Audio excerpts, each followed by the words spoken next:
So, I've been a big follower of superheroes most of my life. I grew up watching superhero cartoons, and then went on to watching the movies. Nolan brought the Batman to life, and the MCU kickstarted a universe that has reached heights I never thought would be possible. I'm a fan of both sides, DC and Marvel. I hate and love movies from both sides, and so the rating I will be giving this movie is completely unbiased. I feel like I have to say that because people might think I have a biased view on the rating I'm about to give this movie. Last thing before I start, I just want to say this is an opinion. My opinion. Not much else to say. Most of you already know the drill. Also, spoilers if you haven't watched this movie. Yeah, there's gonna be a few of you who complain if I don't say that, so... I understand. Let's start from the beginning. Back in 2017, Warner Bros. Released a movie which received very negative reviews. A movie that was divisive between fans, and a movie that, to put it plainly, was a disaster. That movie was Justice League. Justice League was severely butchered by Warner execs and the director of the film. No, not Snyder. Whedon. That guy. Many fans, including me, campaigned for the Snyder Cut, and almost 4 years later, we have the true vision for Zack Snyder's Justice League.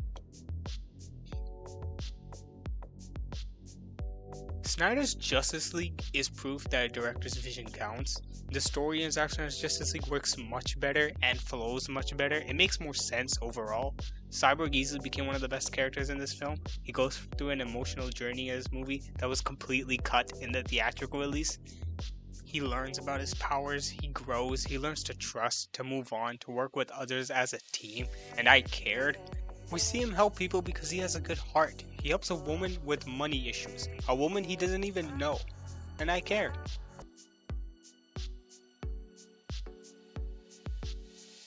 We see the good in Victor and the tragedy that conflicts within him. His entire backstory is told in this movie, and it makes his journey all the more effective.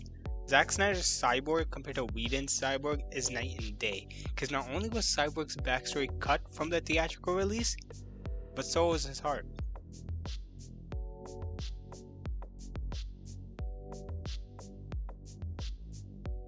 The Flash was also an improved character.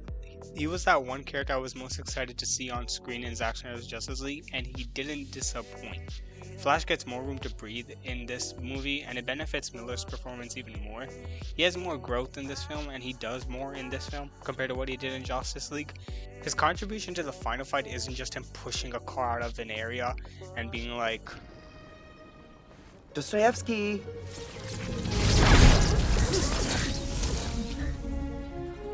It started with him building a charge, losing the charge, which in turn united the mother boxes, but then reversing time, traveling faster than the speed of light to make the time he needs to save the team. You're going in circles, man. Holding down 3 dead-end jobs, going on 4. Where do you even find the time? I make the time. Barry literally saves the entire world from a bomb that already went off in a moment that is by far the most exciting in any superhero movie ever made. Yeah, I said it. This scene just benefited Warner Bros. Because I am more excited now more than ever for the Flash movie, thanks to this moment alone.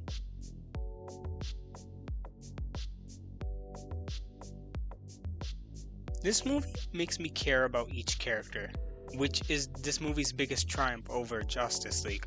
Batman goes from operating on reason to faith. This is the same reason that almost let Martha die, the same reason that fueled his hatred for Superman. Arthur and Diana actually talk in this movie because if I remember correctly, they didn't once speak to each other in the theatrical release. Arthur also moves up to care for Cyborg, which he didn't in the theatrical release. Instead, he just doubted him through and through. I think I can speak for almost everyone when I say that it doesn't matter what movie we watch, because at the end of the day, if we don't like the characters we're supposed to be following, then the movie isn't much enjoyable. I like the characters in Zack Snyder's Justice League, and that contributed to my enjoyment of the film. Zack Snyder's Justice League also shows that characters don't need a solo movie before they get put into a team up.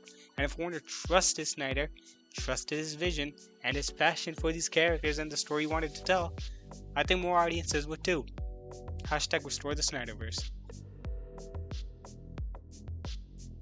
This movie felt like a superhero team-up movie that I can call the real Justice League movie, rather than a failed attempt to mimic the Avengers movies. It was different and somewhat refreshing.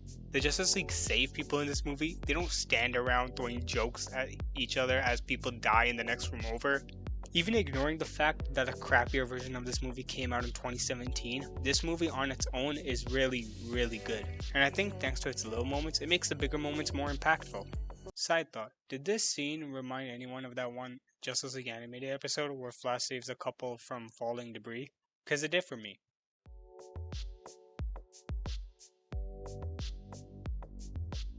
Martian Manhunter was in this movie. There isn't much to say about him, he was more so there to announce his presence. But I liked his little talk with Bruce at the end. I think it helps Bruce's character, finding comfort in knowing his parents are proud. Steppenwolf was also a character who is greatly improved. His motivation makes sense. It doesn't just consist of being the big bad like it was in Justice League. He wants to go home, and we kinda get some backstory about his character. He also looks better and comes across more threatening in this movie, not the clown who is vying for Mother's approval. Darkseid is also in this movie, and not much I can say besides give him a thumbs up. His motivation is getting the anti-life equation, which I guess is meant to be explored in a sequel, but his presence in this film is nice. I don't think there is anything I hate about Darkseid because this is everything I imagine comic accurate Darkseid to be in a movie, so it's good. Also, the Nightmare Dream was a thing in this movie. It consisted of back and forth banter between Joker and Batman, which gave us some history of Batman's character, which I liked. Beto's Joker also redeemed himself in this movie. In my eyes, at least. Manganiello, is that how you say it?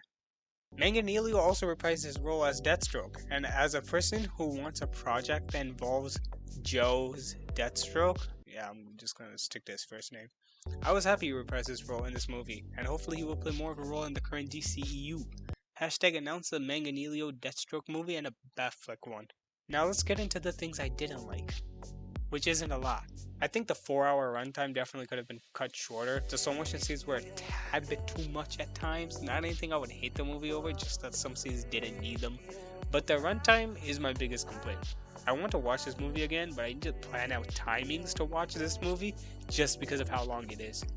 Overall, this movie has truly been a roller coaster ride from the very start, since the hashtag release the SnyderCut campaign. I am happy Zack got to show his vision of Justice League, and it's disappointing to see that Warner has no intention of letting Zack finish his Justice League story, but maybe that might change. After all, the SnyderCut was considered a DC fanboy's wet dream.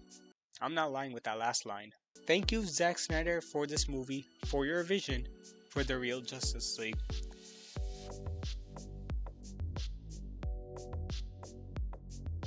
I give this movie a 9.5 out of 10. Pretty high, I know, but to be honest, Zack Snyder's Justice League is my favorite superhero movie of all time. If you enjoyed this video, hit the like button and share this video. Again, this is my opinion, and so you don't have to agree. Instead, let me know what you think about this movie.